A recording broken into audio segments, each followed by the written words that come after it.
Okay, today we're going to look into reading data from a zip file, and where this comes about is a lot of times if you're in a situation where you have a lot of images that you want to be displaying, it's usually more convenient and space saving to all have them in like a zip file, or we've seen the gzip, and as I mentioned yesterday, the problem with gzip is that it only compresses one file. And zip is a dessert topping and a floor wax. It's both an archiver and a compression.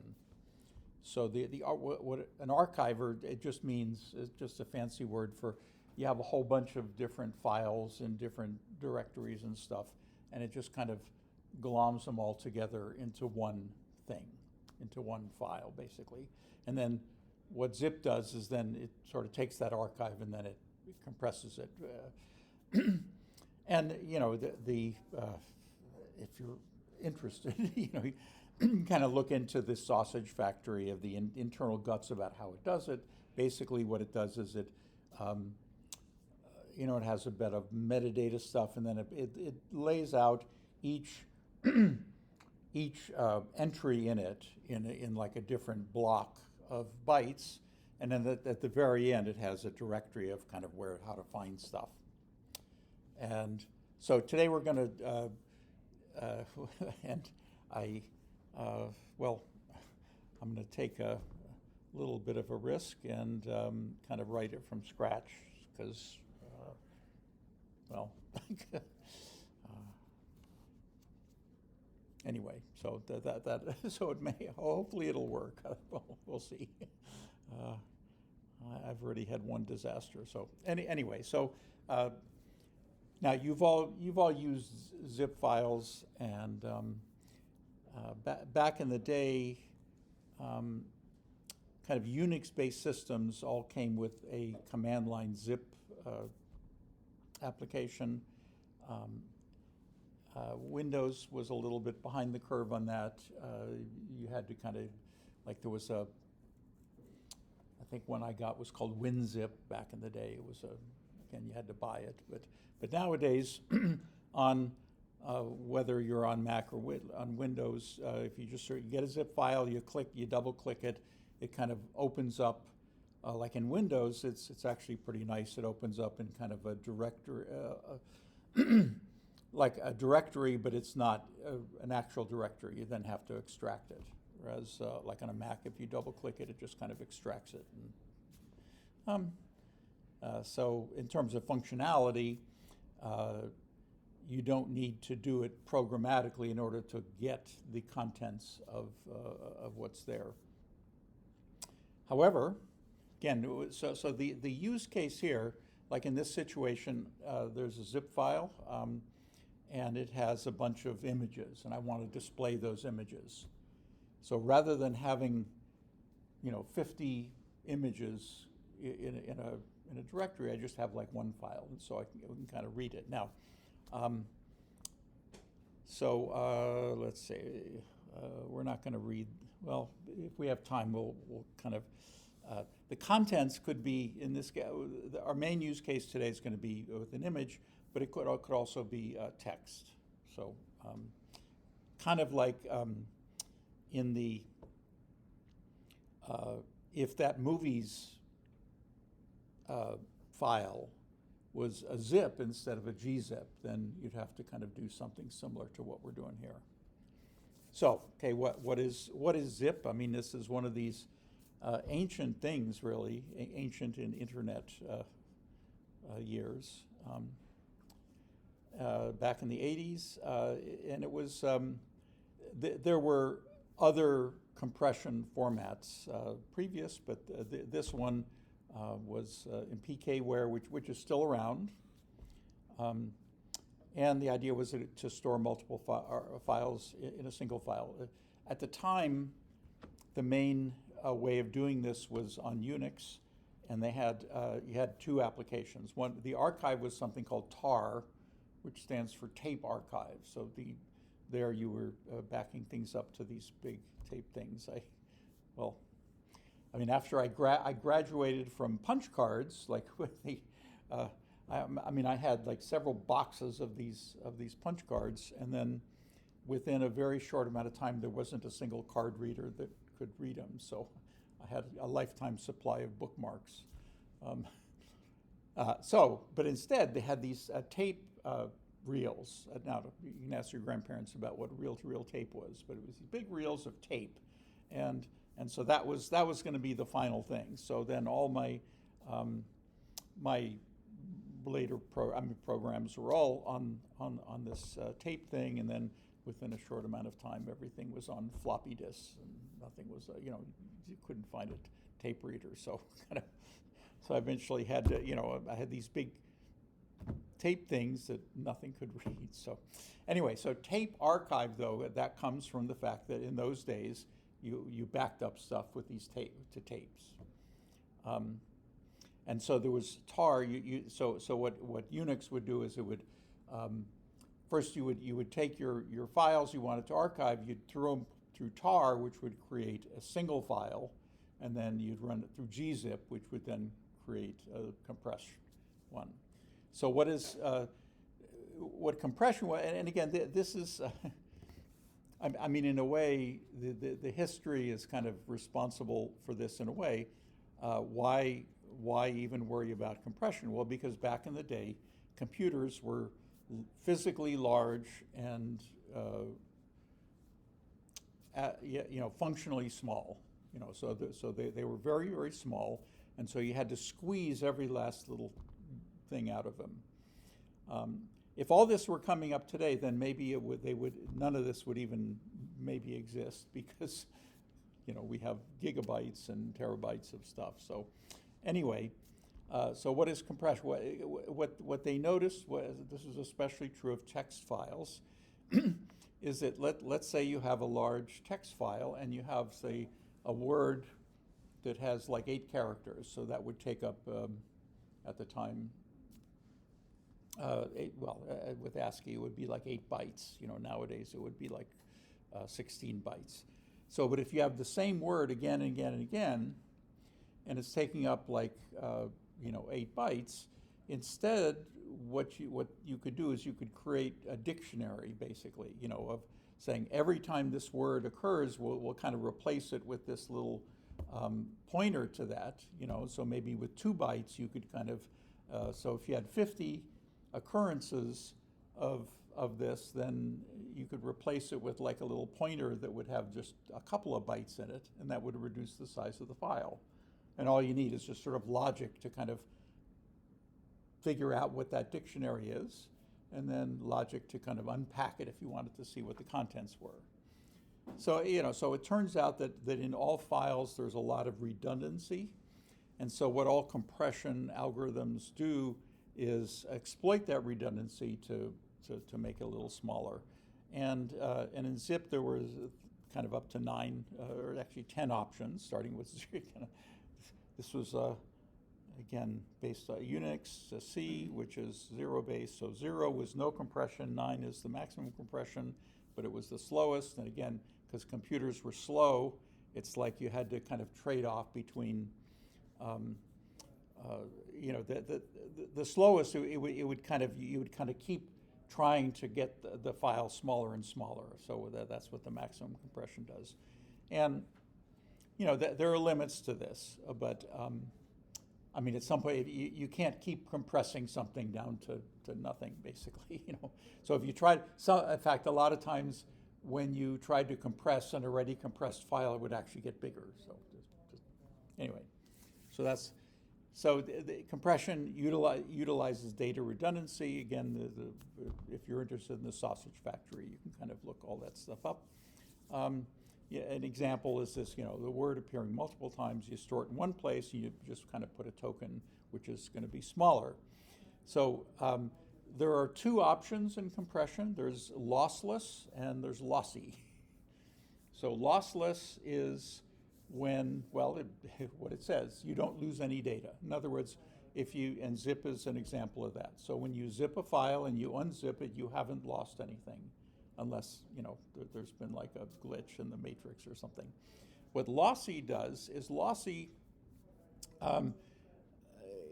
actually removes some data, and this was particularly applicable in images. They noticed that, images, you could actually not display all the pixels, and it would still kind of look good.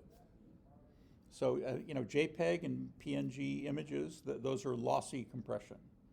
So they take the original data, and when you have a JPEG, and JPEGs are, as we saw, the image yesterday of the Enterprise, that was a JPEG. It was a huge JPEG, but that was lossy in the sense that it didn't, it removed some of the data. But as you saw, it didn't really even start pixelating a little bit till it was like double the size. So that's, anyway. So that's the lossy. But if you're talking about a document, so if you've written some text and you use lossy compression, it means you're going to lose some of the document, and that's not a good idea. Okay, so we're going to read from a zip file, and there are three important classes that we have. First is there's a class called zip file, where you basically give it a file and you say this is, you pass a file object to a zip file object, and it realizes, okay, we're going to be doing zip stuff. The contents are, there's a class called zip entry, so everything in that zip file is going to be represented by a zip entry object, which has information about what its name is, how many bytes. It has a ton of information about it, but the approach, and there are some other approaches, but the easiest and highest level is to actually, the zip file can get an input stream of that zip entry. And conceptually what it does, if you remember, each zip entry is just a block of the bytes inside the file. And so the zip file can get the input stream associated with the given entry, and that will just be a stream of just that entry and nothing else. And so we can now use that stream to, in this case, we're going to use it to create an image. But if we could also pass it to a scanner or a reader. We haven't looked at readers, but scanner has been our go-to way of doing stuff. So if it happens to be a text file, we can pass it to a scanner and then read it that way. So again, this isn't the only way, but this is one way. So we're going to start with the file reference to the zip file. We can actually just have the name of the file. Actually, both, a lot of the things that we've been doing, we could just use a string, which is kind of referring to the file. So why do I always get a file reference? Any ideas? Well, why not just the name of the file?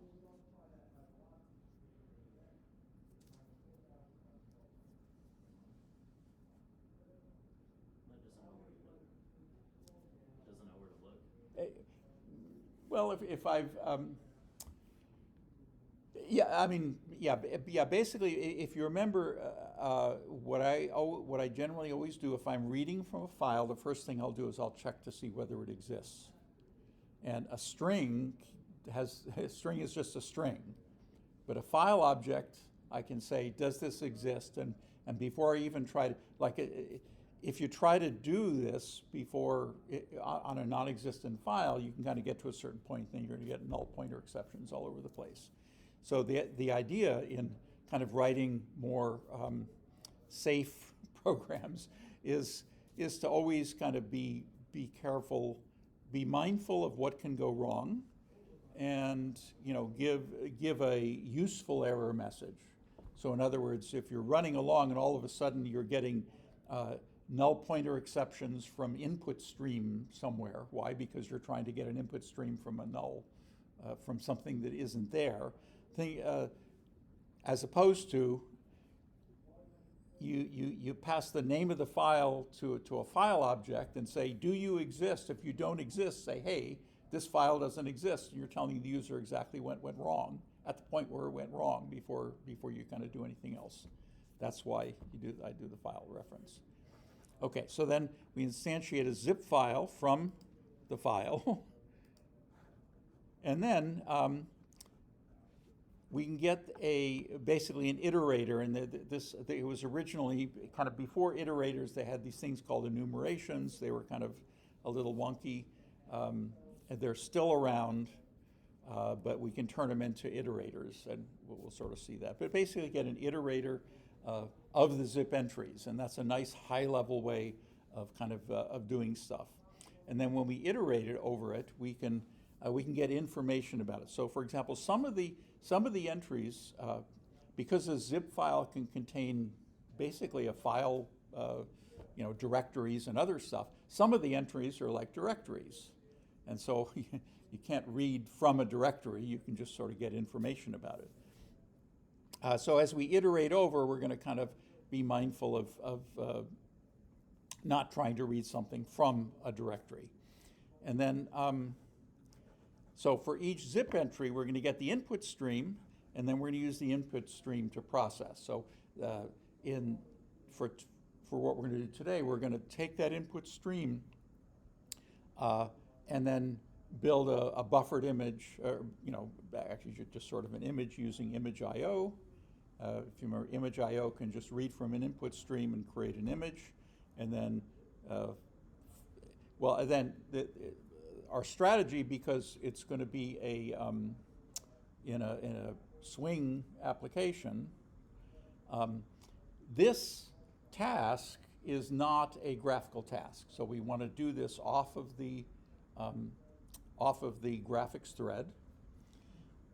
So the strategy is we're going to actually kind of process the zip file, kind of put it all into some kind of container, and then when we're done with that, we're going to iterate over the container and display the things in a panel. So okay, so there is, if you do a pull on the class code, there's a zip file there. I found a zip file of international flags. And the compressed files are in a PNG format. Whoever created this did it on a Mac, and one of the weird things about Mac is that they also put some other cruft in there, and we'll actually kind of see what that is. And so we need to make sure we don't try to process that. And then for each of the entries that actually is a PNG data file, we're going to grab that, create the image icon, add it to the JLabel, and then we're going to add each JLabel to a panel. We're going to do this on a map first, and then, okay, so let's see, let me make sure I'm up to date here.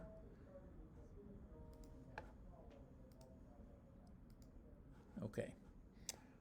All right, so, okay, and the file it's in the directory called, there's an input directory, and it's called 50 free vector flags .zip.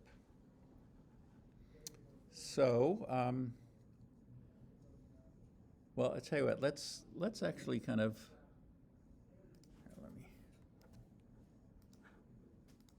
let's actually start by just kind of taking a look at what's in there. So,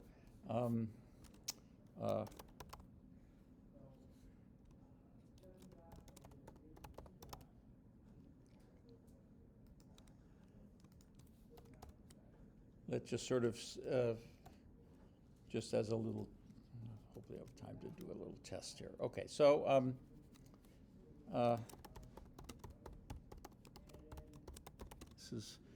going to not do things in the ideal way. I'm going to hardwire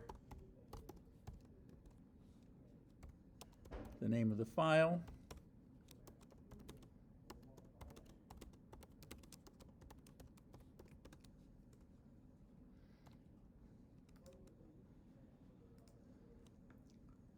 And again, so there's the file, and so if I've fat fingered it, Again, if it does not exist, then, oh, let's,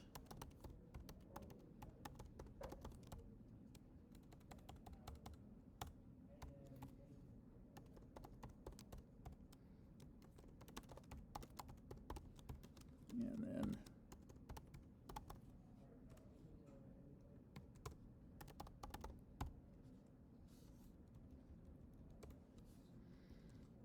all right, so then,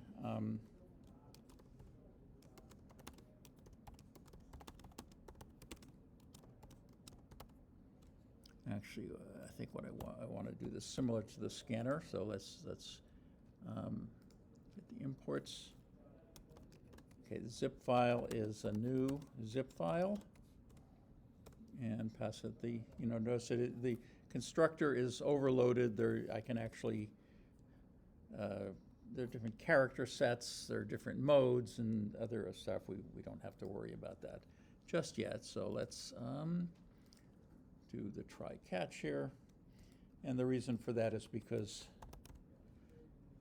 this is, we've seen this both for scanners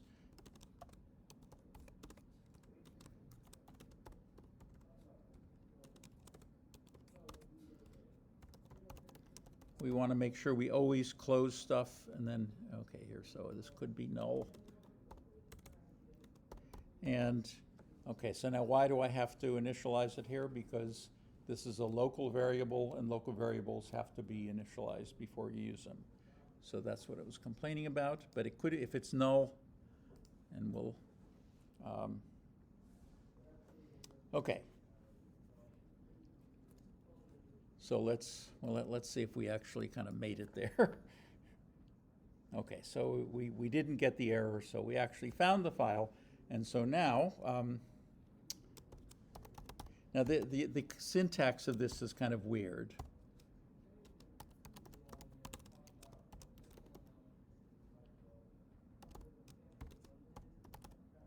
Okay, so our iterator is use a generic, and for reasons that I don't understand, the way that it's configured is we have to define it to be $extends zip entry.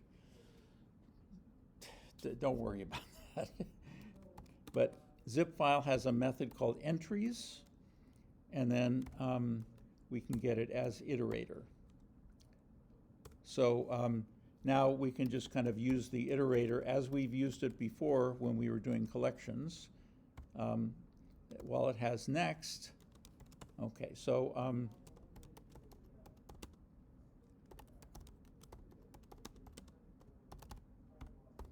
we just get the next in that, and then let's just sort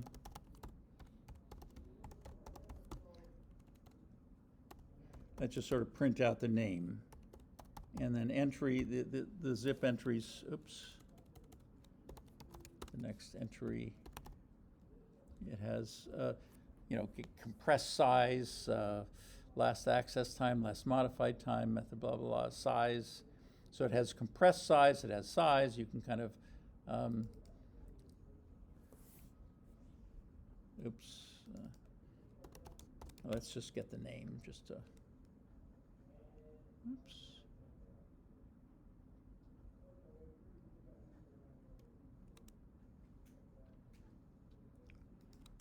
Why are you saying it can't be converted to a long? String cannot be converted to long. What the hell are you talking about?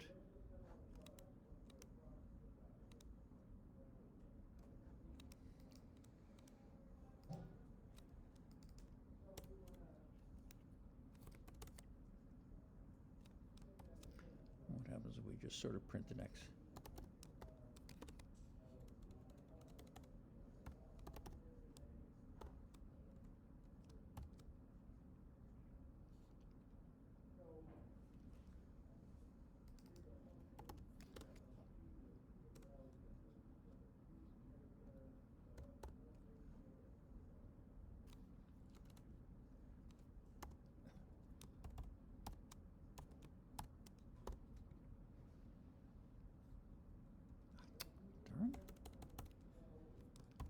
this would happen.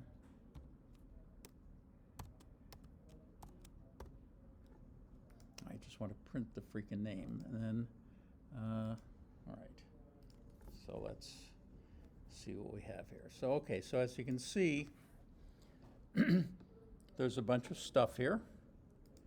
And then there's also, see, clearly somebody kind of did this on a Mac, which means that what Macs do is they put all this extra junk in. So we don't want the junk, we just want, so here's a file. Where,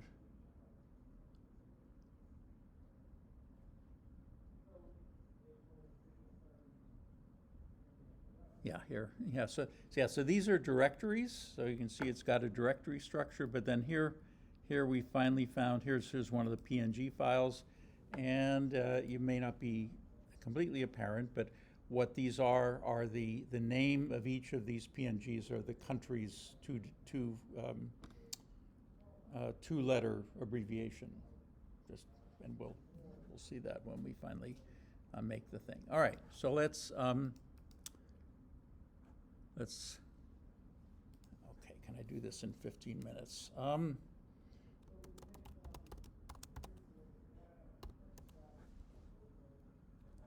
Okay, so that's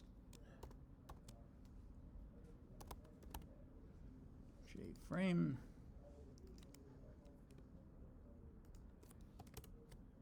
All right, so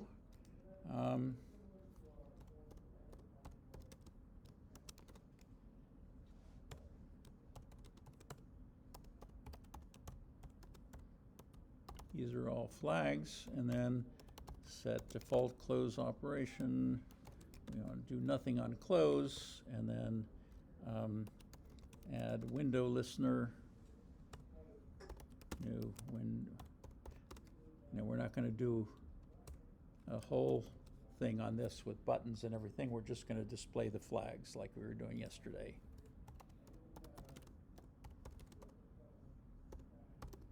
And then, okay, so so what I'm going to need here are a JPanel and well, I'll make it a map.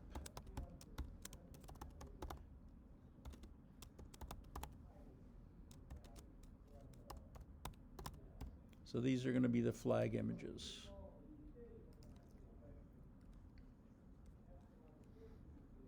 And so let's make sure we call our init here. And then what we want to do is their panel, and we might have a lot, so we need a JScrollPane. ScrollPane.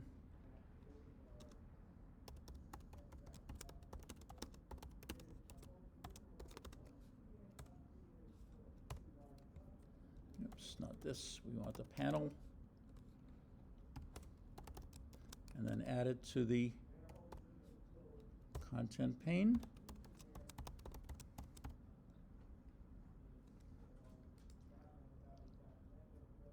And then, okay, I want to make sure that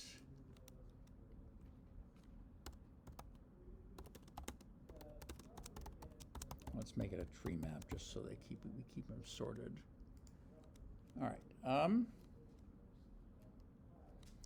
Okay, so now what I want to do is I want to do all that kind of reading stuff, but I need to do it in a separate thread.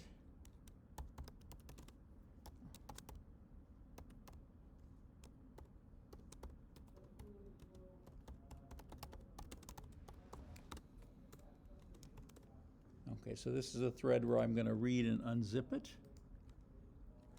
And basically what I'm going to do is, well, here I'm going to be lazy here, and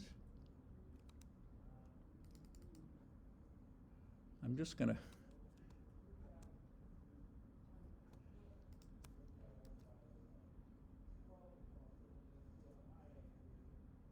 copy all that.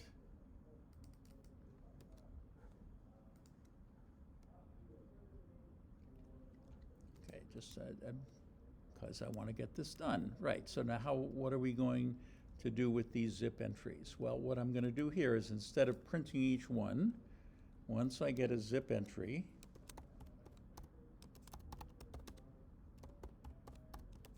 I'm going to get the, now from the zip file, I can get an input stream from the entry, and this will be just,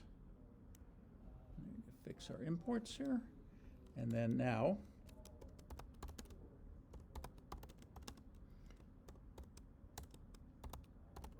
I can use image IO, as we did yesterday, to, let's see, I want to create image. Oops. From create.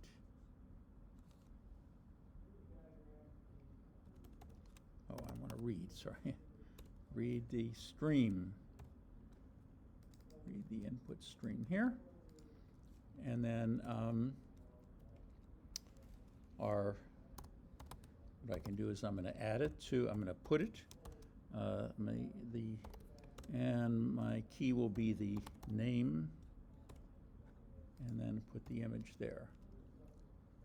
Okay, so what that's going to do is for each of the, okay, now I don't want to do it for each one.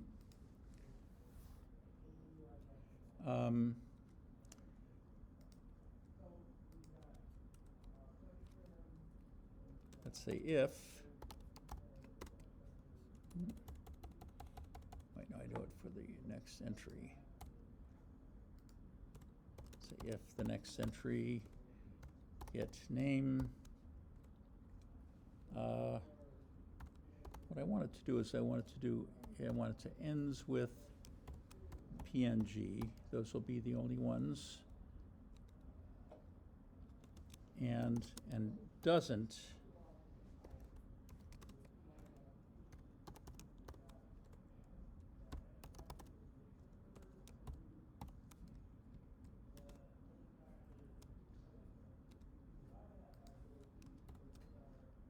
Okay, so see what I'm doing here is an IM. Remember, there were all those things that the Mac thing put in. So first, I only want the PNG files,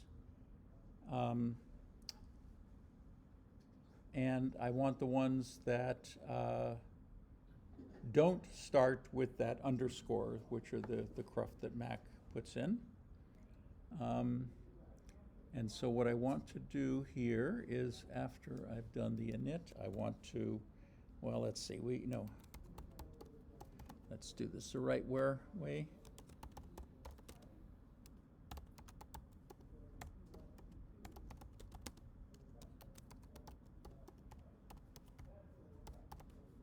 Oops, fix our imports.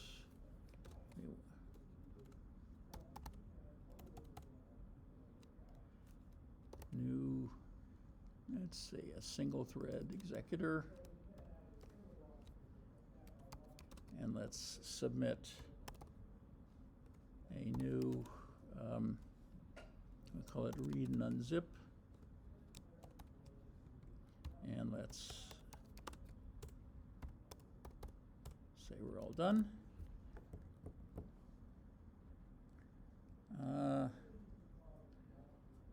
So now we need to actually kind of start running this. So let's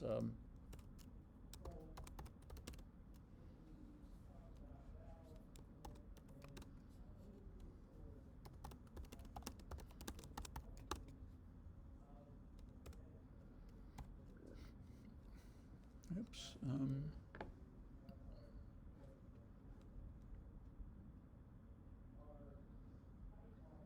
I thought I.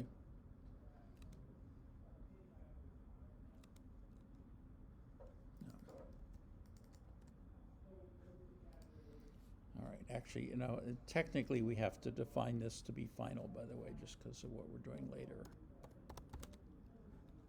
All right. so what do we, okay, we're already doing that other stuff, so let's, why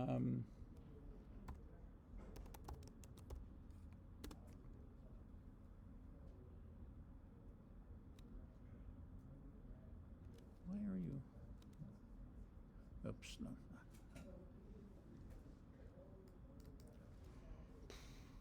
What is this called? So it's called display flags.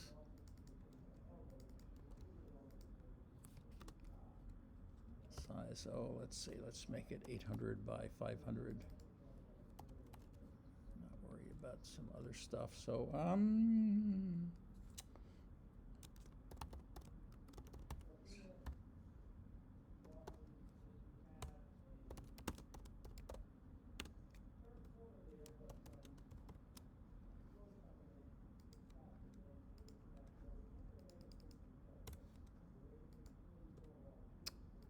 do that.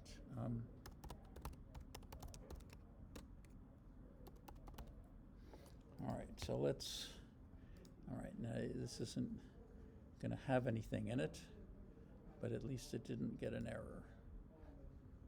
All right, so now,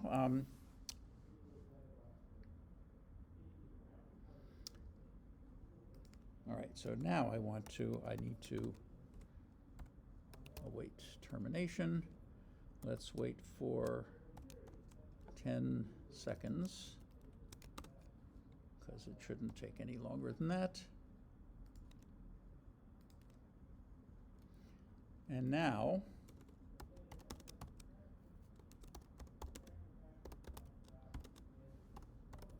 I'm going to buzz down the key set of this map that I've created, hopefully, and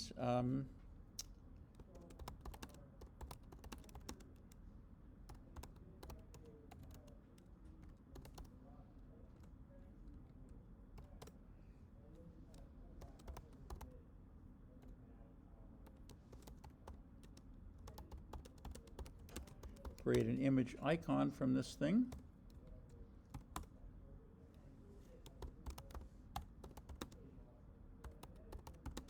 Create a label from this.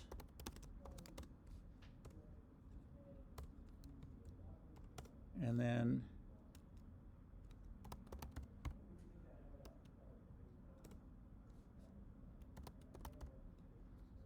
add the J label. Now, one little thing about the panel is I want to, the flow layout is going to be weird. Let's do 5 across. Oops, grid layout.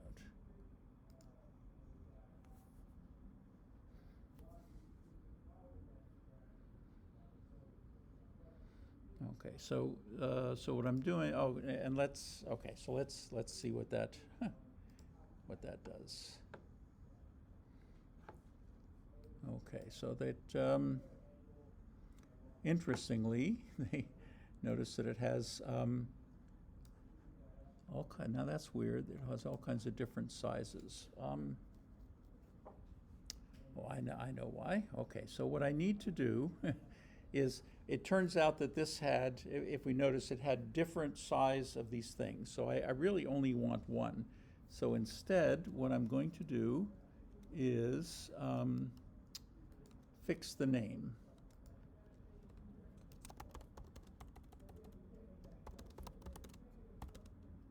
And what I'm going to do is get the next entry, get name, and then I'm going to replace. I know. Let's do a substring from the. I'll do it in steps. How are we doing? Okay, so I'm going to get the substring of the last index of that slash +1, because remember there was all those kind of directory things, and then the last index of PNG. And so I'm going to put that name in instead. Okay, so what that's going to see what that's going to do is that for all the different size ones, it's basically going to kind of overwrite it because it's got the same name. All right, so now, okay, so now we just have the one little thing going on here. So what it's done is this is what the contents were, and actually, if I want to be sort of extra cute, what I can do is I can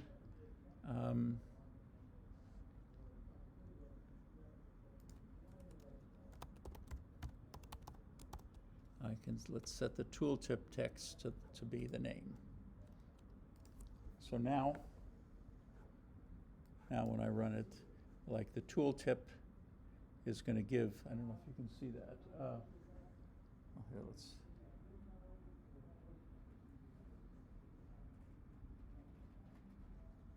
Yeah, so these are just kind of the names of each of these PNG files were the two character names. And this isn't obviously everybody. This is 50 of them. Okay, but what's the when you're in a situation where you have these, or even if you're only displaying, even if you only want to display one at a time, what you want to do is you want to kind of, let's say,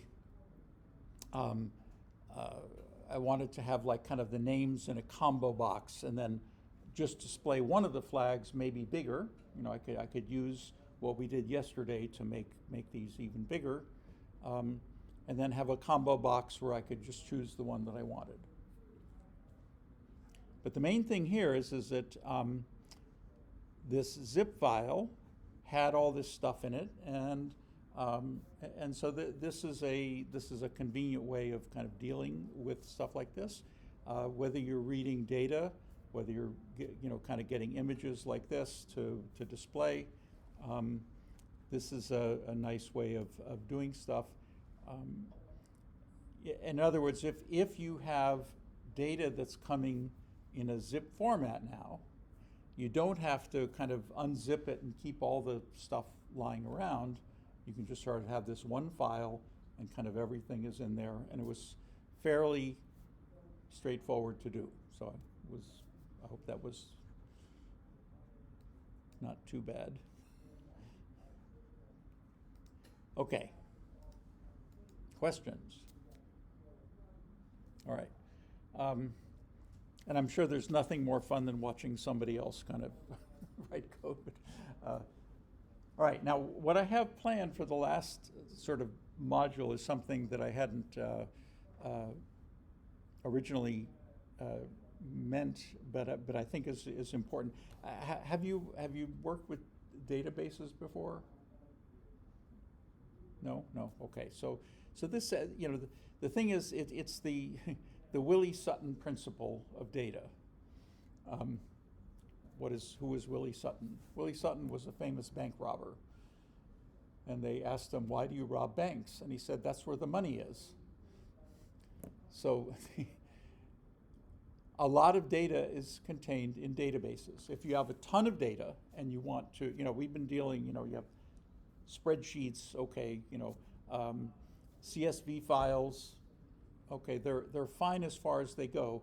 But if you want sort of serious data quantities and serious data manipulation, then a database is where the data is, or data are, because data is supposed to be plural. So the grammar nerds keep complaining about that. So one is a datum, multiple are data, but everybody uses data to just anyway. So the data are in databases, and so it behooves you to kind of know about that, because if you're going to be doing any kind of stuff, that's kind of where it's going to be. So now the book has some stuff on this in chapter 15. The challenge to that is they use something called MySQL. Now MySQL is actually a pretty heavy-duty open source. It's sort of the premier open source database out there. It's kind of heavyweight in terms of stuff. But what I'm going to showing you is something called SQLite, which is, as its name indicates, is kind of a more lightweight thing. But the takeaways are using this thing called structured query language, which is kind of a language all of its own. We're just going to dip our toes into it a little bit.